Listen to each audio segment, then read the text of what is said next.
मतलब वही वाला क्वेश्चन पूछा था सर जो सिंथन वाला सवाल क्वेश्चन है? क्या सवाल आपके पास है हाँ बेटा? है सर। हाँ प्लीज मुझे ग्रुप पे सेंड करिए। यस सर है। ग्रुप पे सेंड करिए मुझे। Okay sir. हाँ ये सवाल भी बताता हूं मैं, जिसने अभी शेयर किया है मुझे। ये भी नेट का सवाल है बेटा। रुचिका तुमने शेयर किया, मैं बताता हूँ सवाल। ये सवाल पहले बता देता हूँ। मैंने आपको कंसेप्ट बता दिया, ठीक। अब सवालों की प्रैक्टिस कर लेते हैं। सवाल मैंने कंसेप्ट बता दिया आपको। आपको मैं बुक शेयर कर दूंगा। यही चीजें बार बार करनी है आपको। इसमें कुछ टर्मिनोलॉजी, ये 1-2 सिंथेटिक इक्विवेलेंट 1-3 ये सब याद करो चाहे ना करो, तुम्हारे ऊपर है।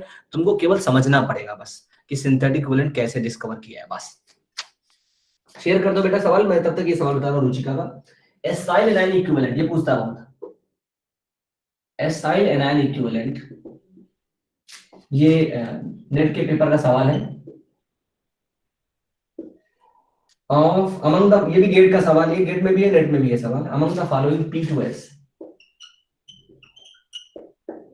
अमंग द फॉलोइंग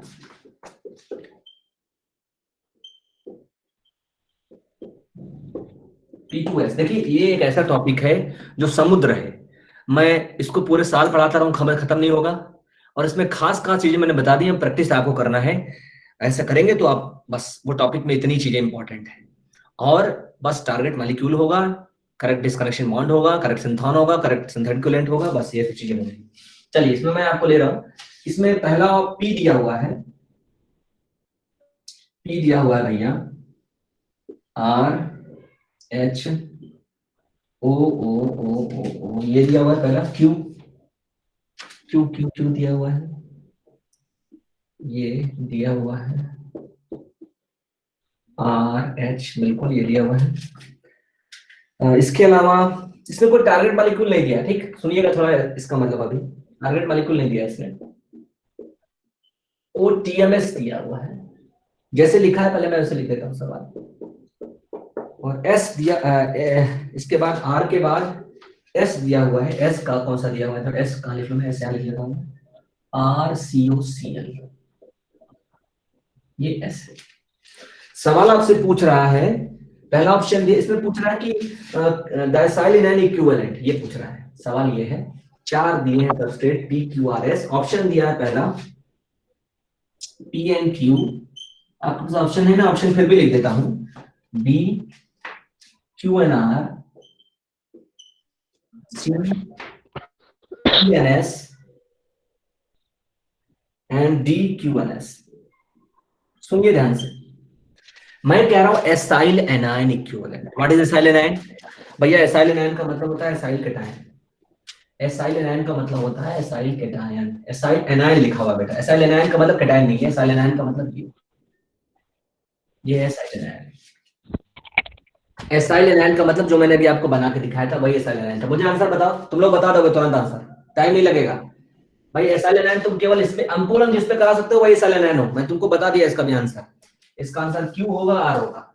हो गया, खत्म, कट गया। ये नहीं है एसाइल एनाइन क्योंकि इसका आप अंकुरण नहीं करा सकते, क्योंकि ये हाइड्रोजन एसिडिक नहीं है। और ये तो हो ही नहीं सकता क्योंकि ये तो कैटायन बनाता है। डन, आ गया समझ में? आप सब लोगों को समझ में आ गया?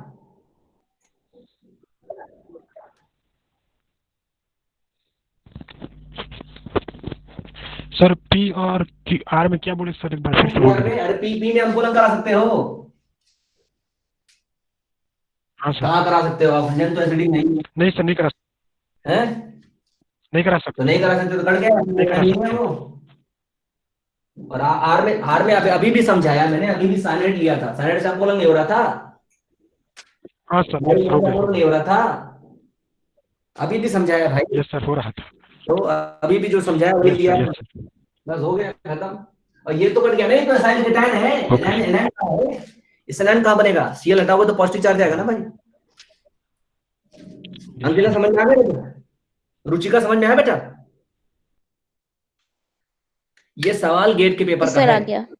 आता है तो सवाल कुछ नहीं है, और नहीं आता है तो बहुत कठिन है। एसाइल एनायन का मतलब है कि ये एसाइल एनायन एक्चुअली क्या है पता है बेटा? ये है सिंथान। और इस सिंथॉन के करस्पॉन्डिंग सिंथेटिक इक्विवेलेंट पूछ रहा है आपसे, बस हो गया आंसर। पढ़ेगा भी, समझा दिया मैंने तुमको। चलो तुमने शेयर किया है सवाल, उसको भी लेता हूं मैं।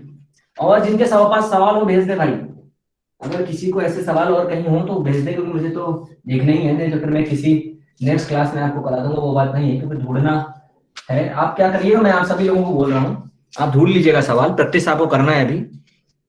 चलो भी सवाल शेयर किया उसने। हाँ, क्वेश्चन नंबर 42 है ना बेटा? 42 है, ठीक।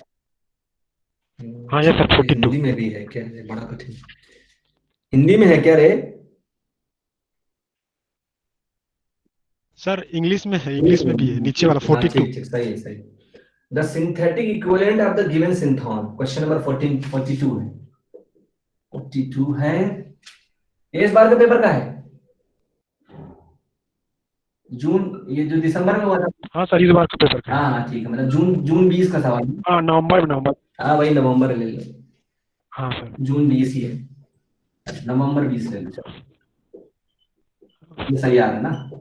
Yes sir. ठीक है, सवाल सिंथेटिक इक्विवेलेंट किसके बारे में ढूंढना है, थोड़ा देखो। C double bond O positive negative, क्या बात है, ये कह रहा है इसके करस्पॉन्डिंग ढूंढना है, जिसका कार्बन पॉजिटिव भी हो नेगेटिव भी हो, क्या बात है। ऑप्शंस दिए हैं, रुक जाइए। टर्सरी ब्यूटाइल आइसोसाइनाइड, बात ये नहीं है कि आपको आता है कि नहीं आता, बात ये है कि क्या ये सवाल आप कर पाओगे, तो किस तरह से कर पाओगे, वो इंपॉर्टेंट है। पहला ऑप्शन ये है टर्सरी ब्यूटाइल साइनाइड, तीसरा टर्सरी ब्यूटाइल साइनेट,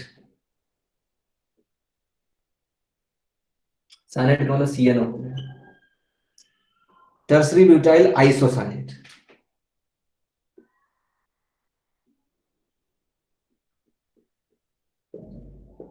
ये है भैया चार ऑप्शन। ये कह रहा है कि इसके करस्पॉन्डिंग सिंथॉन, इस सिंथॉन के करस्पॉन्डिंग सिंथेटिक इक्विवेलेंट बताना है, मतलब दो बॉन्ड तोड़ने हैं आपको, एक बॉन्ड और कोई होगा, जिनकी दो बॉन्ड फ्रेगमेंट करना है, मतलब इस सिंथेसिस से एक स्टेप में नहीं होगी इसकी, ये बात है। अब सी डबल बॉन्ड ओ कहां है इसमें, इसमें सी डबल बॉन्ड ओ कहां से बन सकता है, थोड़ा आप देखिए ध्यान से, ये आप ही लोग दिमाग लगाइए, मैं क्या बताऊं आपको, आप ही दिमाग लगाइए, इसमें तो बड़ा चुट्टे से सवाल है, सब टाइम नहीं लगता है करने में, बस अब आपको समझना होगा कि वो चीज क्या है। आप ये बताइए, आपको लगता है ये वाला ऑप्शन हो सकता है इसमें, ये वाला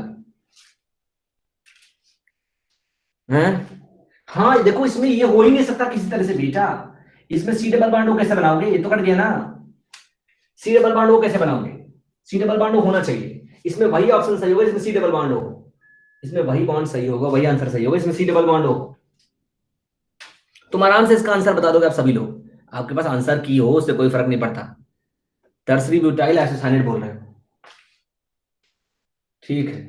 तुमने सिंथेटिक इक्विवेलेंट बता दिया, वो ठीक है बेटा, लेकिन तुमको ये भी बताना पड़ेगा तुम कैसे प्रोडक्ट में उसको प्रोडक्ट में कन्वर्ट करोगे, सी डबल बॉन्ड हो, तुम कैसे वो सिंथेटिक इक्विवेलेंट को तुमने उसके लिए बताया, वो भी इंपॉर्टेंट है, वो भी बताना पड़ेगा।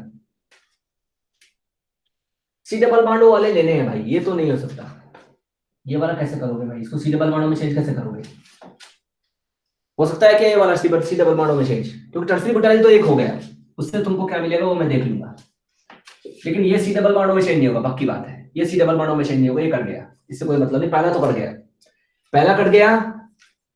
अब दूसरा, ये जो दूसरा तीसरा चौथा दिया उसको चेक कर लेते हैं, चलो बॉन्ड बना के चेक कर लेते हैं, आपको समझ में आ जाएगी बात, कहा गया भाई। हाँ मैं मिटा रहा हूँ इसको, मैं इसकी स्ट्रक्चर थोड़ा बड़ा कर देता हूँ, आपको समझ में आ जाएगी बात। N C double bond O, ये लो, इसमें पाई बॉन्ड है, ये पाई बॉन्ड तोड़ना है, ठीक है। इसे एक और क्या था भाई, एक साइलेंट था ना, सी डबल बॉन्ड एन, ये ओ था, ये बिल्कुल ये ओ था, ओ माइनस था, ठीक था ना भाई, इस पे ले लो नेगेटिव, इस पे ले लो पॉजिटिव, क्या आएगा इसी पे आएगा नेगेटिव खाली, CnO है, वैसे तो मेरे हिसाब से इसके पास में N डबल बॉन्ड O कर देना चाहिए, ऐसे कर दो, यहाँ लगा दो पॉजिटिव। ठीक है, इसमें भी नहीं है वो चीज है। देखो इसमें CNO और A तो कट रहे हैं साथ साथ, इसमें तो मैं काट देता हूँ, उसको बनाने की जरूरत है स्ट्रक्चर भी, क्योंकि इसमें तुम्हारा सीधा नहीं बनेगा। C double bond O, C double bond O तुम्हारा नहीं है, किसमें, CNO में भी नहीं है, और तुम्हारे साइनाइड भी उसमें भी नहीं है, आइसोसाइनाइड में भी नहीं। तो दो ऑप्शन तो मैं काट देता हूँ। ये बात समझ में आ गई तुम लोगों को? बताओ, तुम्हारा साइनाइड भी नहीं हो सकता और आइसोसाइनाइड भी नहीं हो सकता। अब तुम्हारा एक ऑप्शन कौन सा बचा? एक बचा साइनाइड, एक बचा आइसोसाइनाइड। ठीक है, चलो साइनाइड ले लो। अब सुनो, इसमें डबल फ्रैगमेंट करोगे अगर, डबल फ्रैगमेंट, तभी नाइट्रोजन जुड़ा रह जाएगा, तो ये वाला ऑप्शन भी नहीं हो सकता। तो इसमें देखो ये ऑप्शन हो सकता है, मैं तुमको बताता हूँ। देखो सिंगल तोड़ोगे, इसको तोड़ दो ऐसे, मैं बताता हूँ, इसको ऐसे तोड़ दो, C पे डबल बॉन्ड O, एक बॉन्ड इस तरह से तोड़ो ऐसे, तो इस तरह से तोड़ोगे तो N पे निगेटिव आ गया, इस पे पॉजिटिव आ गया, ठीक है। और फिर एक बॉन्ड ऐसे तोड़ो, तो इस पे बन जाएगा नाइट्रीन। क्या बन जाएगा? नाइट्रीन। और ये हो जाएगा C double bond O, positive और एक नेगेटिव। अब तुम बताओ, नाइट्रीन बेस्ड तुमने कोई नेम रिएक्शन पढ़ा है जिससे आइसोसाइनेट बनता है? तुमने नाइट्रीन बेस्ड कोई ऐसा नेम रिएक्शन पढ़ा है जिससे आइसोसाइनेट बनता है? Curtius rearrangement. समझ गई ना, कर्टियस रीअरेंजमेंट तुमने पढ़ा होगा, तुमने सिमिड भी पढ़ा होगा, तुमने हाफ माइन ब्रोमाइड भी पढ़ा होगा, लेकिन ट्रू ट्रू नाइट्रीन जो होते हैं वो कर्टियस रीअरेंजमेंट बनते हैं। हो गया तुम्हारा। अब तुमको मैं सिंथेसिस करके दिखाऊं इसकी, तो मैं तुमको सिंथेसिस करके दिखाता हूं। देखो तुम क्या ले लो, ये ले लो, तुम ले लो ये C डबल बॉन्ड O, ये ले लो ये, इस पे क्या लगा दो तुम, N3 लगा दो। क्या लगा दो? NaN3। इसका एजाइड ले लो, एजाइड एजाइड, सीधा एजाइड ले लो, इसका ले लो एजाइड। ठीक, मैं इधर करके दिखा देता हूं आपको। आपको समझ आ गया मेरा मेरा सवाल समझ में आ गया कैसे सुनो, डिस्कनेक्शन कैसे किया? एक बॉन्ड को नाइट्रोजन की तरफ तोड़ा, क्योंकि नाइट्रोजन की इलेक्ट्रॉन ज्यादा है, मतलब नाइट्रोजन की तरफ तोड़ रहे हैं बॉन्ड, फिर कार्बन की तरफ भी तोड़ेंगे। एक नाइट्रोजन की तरफ भी टूट रहा है बॉन्ड, कार्बन की तरफ भी टूट रहा है, क्योंकि इस पे ऑक्सीजन लगा हुआ है। ऐसा डिस्कनेक्शन है बेसिकली। और ये इसलिए गलत हो गया ना बेटा ये वाला, क्योंकि इसमें तुम दो बॉन्ड का डिस्कनेक्शन करोगे तभी नाइट्रोजन जुड़ा रह जाएगा। इसमें तुम दो बॉन्ड का डिस्कनेक्शन करोगे, भाई देखो C पर डबल बॉन्ड O है, पॉजिटिव और नेगेटिव का मतलब दो बॉन्ड का डिस्कनेक्शन किया गया है। ऐसा आंसर सही है जिसमें C डबल बॉन्ड O हो और उसमें दो बॉन्ड के डिस्कनेक्शन से ये मिले, तो इसमें नहीं हो सकता वो चीज, क्योंकि तुम दो बॉन्ड का डिस्कनेक्शन करोगे तभी नाइट्रोजन जुड़ा रह जाएगा, और ये सिंथोन यहाँ पर नहीं है। तो CNO तो ऐसे कट गया, NC भी ऐसे कट गया, बस ये वाला बचा था, इसमें भी मैंने कर दिया, तो ये भी कर दिया। तो अब यहाँ पर देखो मैंने इसके करस्पॉन्डिंग मुझे क्या मिल गया, सिंथोन ये मिल गया। देखो ये तो मैंने तुमको दिखा दिया कैसे मिला। अब मैं तुमको इसकी सिंथेसिस दिखाता हूँ। तुमने क्या लेना है, तुमने लेना है एजाइड, ये एजाइड ले लो, इस पे लगा दो तुम लाइट, और लाइट लगा दो, ठीक, THF और हीट कर दो, मतलब लाइट ले लो। क्या बन गया? पहले नाइट्रीन बन गया इसका, एसाइल नाइट्रीन, एक वैकेंट ऑर्बिटल। फिर तुम इसका रीअरेंजमेंट करा दो कर्टियस, जैसे ही कर्टियस कराओगे तुम्हारा प्रोडक्ट बन जाएगा। लो हो गया, आ गया समझ में? इसका मतलब एक N3 होगा तुम्हारा, और फिर उसके बाद लाइट होगी। आ गया समझ में बेटा प्रदीप? हाँ सर, यस सर, समझ में गया। ठीक। तो आपको अब क्या प्रैक्टिस करनी है, सुनिए मेरी बात। आपको जो भी सबस्ट्रेट दे, जैसे इसने सिंथोन दिया आपको, तो ज्यादातर क्या कहेगा, एसाइल एनायन इक्विवेलेंट बताओ, इसका मतलब सिंथोन की बात कर रहा है। फार्माइल एनायन इक्विवेलेंट बनाओ, इसका मतलब सिंथोन की बात कर रहा है। इसने भी सिंथोन ही दिया आपको। तो आपको जो भी टारगेट मॉलिक्यूल दे, जो भी सबस्ट्रेट दे, जो भी रिएजेंट दे, आप डिस्कनेक्ट करो, उसके बाद सिंथोन बनाओ, चेक करो ये सिंथोन संभव है या नहीं संभव है। जैसे मैंने अभी आंसर टिक किया, देखो कितना प्यारा सवाल था। इसके सारे ऑप्शन कट जाएंगे अगर थोड़ा दिमाग लगाओगे तो, तुम्हें करना भी नहीं पड़ेगा तुमको, तो ये सिंथेसिस थोड़ी खोजनी है कि कैसे बनाएं। मेरे दिमाग में आइसोसाइनेट आया, इसका मतलब मेरे दिमाग में नाइट्रीन आना चाहिए। नहीं आ रहा है, इसका मतलब नेम रिएक्शन नहीं आता। तो थोड़ा प्रैक्टिस करनी पड़ेगी। कैसे प्रैक्टिस करनी है, लास्ट में मेरी बात दोबारा सुन लो। तुमको मैं बुक भेजूंगा, तुम्हारे पास क्लेडन की बुक तो है ही है, क्लेडन की बुक में चैप्टर ले लेना, तुमने पढ़ा होगा, ठीक है, नहीं पढ़ा होगा, पढ़ा है नहीं पढ़ा का फर्क नहीं पड़ता मुझे, कैसे अब आपको करना है वो देखो। लास्ट में आपके पास जैसे स्टोर्ड वारंट भी भेज दूंगा, पॉल वाइट वाली भी, सिंपल स्टोर्ड वारंट भी, एक वो मैनुअल है पतली सी आती है स्टोर्ड वारंट की, उसमें बहुत सारे प्रॉब्लम्स दिए, वो भी भेज दूंगा। आपको क्या फोकस करना है, आपको फोकस करना है टारगेट मॉलिक्यूल पे, कौन से बॉन्ड को तोड़ा है उस पे, सिंथॉन क्या बन रहा है उस पे, उस सिंथॉन का प्रॉपर सिंथेटिक इक्विवेलेंट है या नहीं है उस पे, और हमने कोई ऐसा नेम रिएक्शन या रिएजेंट ऐसी कोई मैकेनिज्म पढ़ी है या नहीं पढ़ी है जिससे सिंथॉन बनता है। अच्छा एक बात और, मैं आपको प्रोटेक्शन डी प्रोटेक्शन का मैं आपको कोशिश करूंगा कि एक चार्ट है मेरे पास, मैंने बनाया था, अभी मुझे मिल नहीं रहा है वो चार्ट, मैंने प्रोटेक्शन डी प्रोटेक्शन का एक चार्ट बनाया था, तो अगर वो चार्ट मुझे मिल जाता तो मैं आपको चार्ट भेज दूंगा। मैंने वैसे JFL का पूरा जो चैप्टर है उसका प्रोटेक्शन डी प्रोटेक्शन का वीडियो बनाया हुआ है, तो मैं कोशिश करूंगा वो वीडियो भी आपको दे दूंगा, और साथ साथ जो है मैं वो चार्ट आपको शेयर कर दूंगा। तो प्रोटेक्शन डी प्रोटेक्शन के रिएजेंट्स कौन कौन से फंक्शनल ग्रुप के लिए प्रोटेक्शन होता है, कैसे डी प्रोटेक्शन कराया जाता है, वो सब आपको याद होना चाहिए, ठीक। और enolate chemistry, reagent, name reaction, mechanism, elimination के कौन से रिएजेंट नेम रिएक्शंस होते हैं, सब्स्टिट्यूशन के कौन से नेम रिएक्शन रिएजेंट्स होते हैं, सब आपको एकदम दिमाग में होना चाहिए। इसकी प्रैक्टिस करोगे ना तो उससे आपका दिमाग खुलता जाएगा, ठीक। और ऐसे ही प्रैक्टिस करना जैसे मैंने बताया, क्योंकि नेट और गेट में ऐसे ही सवाल आते हैं। तो ये मैंने आपको पूरा पढ़ा दिया, पूरा समझा दिया। सवाल इसके आप लोग क्या करिएगा, मैं भी चूज कर लूंगा, आपको भी जहां से मिलेगा चूज कर लीजिएगा। तो मैं जो अगली क्लास होगी हमारी उसमें मैं आपको इसकी थोड़ी सी प्रैक्टिस करा दूंगा। ये टॉपिक बस इतना ही है, इसमें ज्यादा कुछ पढ़ना नहीं है, केवल चीजें समझ के प्रैक्टिस करनी है, और प्रैक्टिस करने के लिए जितना समय आप अपने आप देते हैं वो ज्यादा अप्रोप्रिएट होगा, क्योंकि मैं आपको केवल रास्ता बता सकता हूँ, दैट्स इट। सवाल कोई नहीं आता तो मैं सवाल बता सकता हूँ आपसे, ठीक बेटा। चलिए, तो ये मैंने आपको पूरा क्लियर कर दिया। नेक्स्ट क्लास में मैं क्या बताऊंगा आपको, नेक्स्ट क्लास में फिर अगला टॉपिक लेंगे हम पेरीसाइक्लिक का एक कुछ पार्ट है, इलेक्ट्रोसाइक्लिक और नाजारो, ये हमारी वीडियो में अवेलेबल नहीं है, उसको मैं आपको पढ़ाऊंगा। और हमारी जो गेट की सीरीज चल रही थी MSQ वाली